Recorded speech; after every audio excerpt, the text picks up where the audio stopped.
Hey guys, so today we're going to be looking at more gut feeling stories. Yeah, let's just get right into the video. About 7 years ago, I was living in a downtown complex in a busy city. I got home relatively late, around 8 p.m. from work, and was waiting for the elevator when an unfamiliar guy walked up beside me. We both get on, and I use my fob to select the floor, the 24th floor. The guy doesn't select any floor, and instantly my gut started screaming at me. The elevator doors close, and I ask him what floor he's going to or if he's visiting someone in the building. He tells me he's visiting someone on the 24th floor and proceeds to stare me down in an alarmingly creepy way. My instinct was to run, but since I was trapped in the elevator, I had to think fast, and when the doors opened onto the 24th floor, I said I forgot my mail and need to ride back down. He then tells me he'll keep me company in the elevator and rides down with me. I'm thinking in my head, F. I get out of the elevator and text my mom to call me. As I'm pretending to struggle with my keys to open my mailbox, thankfully my mom calls me back. I proceed to speak in Polish with her, so this guy has no idea what I'm saying. I told her what was happening, and she stayed on the phone with me for a good 30 minutes before this guy finally leaves the lobby, and I bail and get on the elevator as soon as possible to my apartment. The next day, I'm on Facebook, and my friend sends me a link to a news story happening in our city. I open it, and the police are warning women about a rapist in the area who they're trying to catch. The picture of the rapist in the news story is the guy who was in the elevator with me the night before. I was paranoid for a long time after. What in the frick? Yeah, seriously, anyone who goes in the elevator and doesn't press a freaking floor is sus. Especially someone that you don't even know. Okay, if you know them and then you know you are, obviously you guys are going to the same floor. But this person has never seen this guy in here before. And the moment she knew he was sus was when he was like, oh, you forgot your mail, I'll come down with you. Like, bro, you have that much time? Just get on your way. Ugh. I was jogging on this day when I noticed a car being driven extremely slow beside me. The driver was going so slow that he almost came to a full stop a few times. At first I thought that perhaps he was lost and looking for a street sign, yet my gut instinct said otherwise. As the car finally picked up speed and drove past me, I made a mental note of the car's make, model and color. I was cresting a hill soon after the car had left my sight. This is when everything became frightening. As I began my descent down from the hill area, I saw the car again. This time it was parked alongside the sidewalk where I usually jogged each time around this route. The car was facing towards me, yet nobody was in the car. Immediately, I left the sidewalk and ran out into the middle of the street. As I did this, I heard the driver screaming something at me. I wasn't able to make out what he was screaming. However, I detected anger and rage in his voice. I looked over to see him standing just off the sidewalk in the alley, naked. As I ran down the middle of the street, I focused on his license plate number and repeated it over and over as I ran as fast as I could. Once I was safely home, I called 911. The police were able to make an arrest since I had memorized the guy's license plate number.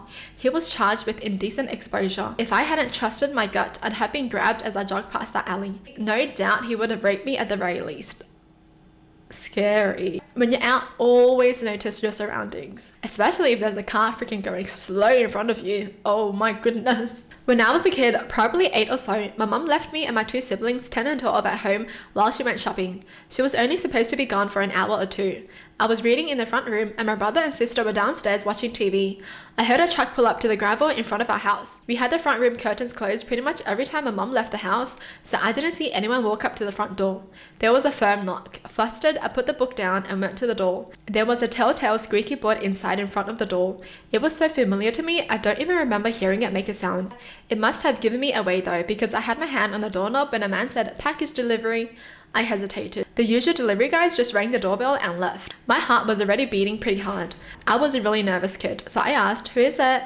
He said, "I need someone to sign for this package. Are your parents home?" Being a really trusting, nervous kid from a pretty protected neighborhood, I said, "No, my mom's at the store and my dad's on his way home." My new friend, the delivery guy, asked, "Can you let me in so I can wait for them? I really need to deliver this today." I said something along the lines of, "No, please come back later." My mum was very clear about politeness. The next thing I know, there's a huge slam from the man trying to bust through the door. I run downstairs immediately and tell my brother and sister what just happened. My brother runs and locks the sliding glass door. My sister closes the vertical blinds next to the TV and we grab a cordless phone and call the police. Luckily, the guy didn't manage to get into the house, and though the police didn't come as soon as I wanted them to, they did show up eventually and hung out until my mum got back. I still remember the absolutely horrified look on my mum's face when she got out of the car to a police cruiser with its lights on in front of our house. My neighbors instituted a neighborhood watch program immediately after, though no one had to use it after that. Yo! He tried to bust in the door. This is why you can't leave kids home alone, even though I know most parents do. We were all left home alone at one point. We were all left home alone as kids. But you know what though? That's so true. Most delivery drivers, they don't say package delivery. I mean, some probably do, but most of them, they don't say that. They just chuck your packages and leave. They don't even care, okay? They actually don't care. Decided to not get into a car with a few friends after a party in college and just drunkenly walked home via campus and some trails. It was a nice night. I just felt like walking. Got home, fell asleep, and woke up to a white-faced roommate telling me the car had gotten into a massive accident and all those involved were dead. They saved themselves, but damn. That's so sad. If only they convinced their friends too to just walk home. Man, that's sad. I was 10 years old and my parents took me to the friend's house for dinner. The friends hated children and I was such an inconvenience being there. I knew she hated kids, so I just sat quietly reading or playing a game. The house backed onto a huge park. From the deck, you could see a little river. There was a gate leading out from the fence. The friend told me to go look at the ducks while the grown-ups talk. I declined. She said it again, a little more forcefully. I declined again. My dad then insisted. At the time, it was getting cold and the friend gave me a giant heavy jumper, sweater to wear. I walked down a big hill to the river.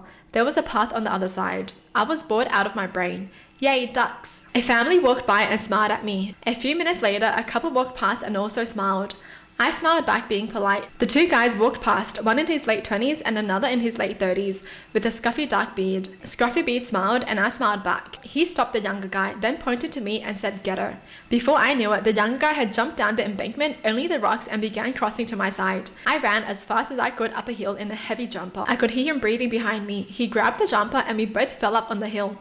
I got up and tried running again, yelling for my parents. They should have been able to see me. He grabbed my ankle and I fell again. I kicked him in the face and ran. I got through the gate in the fence and he tried breaking through too. I ran up the stairs and inside to my parents. They just looked at me. I yelled, "Couldn't you hear me?" The friend saw I had grass stains on her jumper. She started yelling at me for getting it dirty. I tried telling my parents what had happened and began to cry. The friend yelled at me to shut up. She promptly said children should be seen, not heard. With that, I was made to sit down and not say a word. I was shaking for the rest of the night. When we left, I asked my parents if they're gonna call the police. I was told how much I embarrassed them instead. 27 years later, I still have nightmares about it. What? The parents didn't even care? That's sus. Isn't that sus? But they're trying to get rid of the kid. They were just like, stop embarrassing me. Stop doing this. Stop doing that. But they didn't even try to listen to the kid. That's why I'm saying that's sus. And why did the freaking friend give them such a freaking heavy jumper? You know? Sus. They paid someone to kidnap this kid. Because why would the parents, after hearing, I was almost kidnapped, some guy tried to grab me, why is the first reaction, don't embarrass us? Why? I don't get that. My neighbors and I, between the ages of 7 to 9, were playing in the woods next to my house, and I saw what looked like part of a shirt covered in leaves and dirt. So we tugged on it a bit, but it didn't move, and we left because we were a bit spooked. A couple of days later, the part of our street with the woods was taped off by police. Turns out the guy who took care of the house, the owners lived out of the country. Directly to the left of mine, killed his wife and dumped her body in our woods. I'm pretty sure I tugged on a dead body.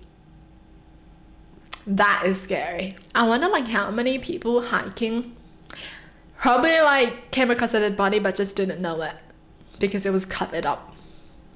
Ooh, scary. But seriously, holy moly. I just don't get it. So many stories about like husband kills wife or wife kills husband. Like, holy moly. Just don't. Just leave. Just, if you hate someone that much, why don't you just like remove yourself from them? You don't have to like kill them. Or do they like want the money? I don't get it, man. It's so scary. Like, you know, hearing stories about this, I'm just like, what? But didn't they love each other at one point? Why do they have to resort to killing? I one time went to a public library for some tutoring and walked past two older men with two young girls around ages 7 to 8. As I kept walking, I replayed the scene in my head again. The girls looked kind of nervous, and the men certainly didn't seem like parents or guardians of any kind. A woman who had also seen the scene flagged me down and asked, "Hey, did that seem kind of weird to you too?" I agreed with her, and we talked to the librarian who called security. Within about 15 minutes, and there were 2 police cruisers and a police helicopter circling the area. After the tutoring session, I saw the 2 young girls again, but this time with the presumed mothers. Okay, so if they were the mums, where were they the entire time? So confused. But good on these people for having the gut feeling of being like, sus. They're not your kids. You don't seem like someone who would have kids. Your face is just too sus. Well, that's it for the video. Hope you guys enjoyed. Tell me in the comments down below what your thoughts are. And as always, thanks for watching. Hope you guys liked it. And I'll see you guys next time. Bye.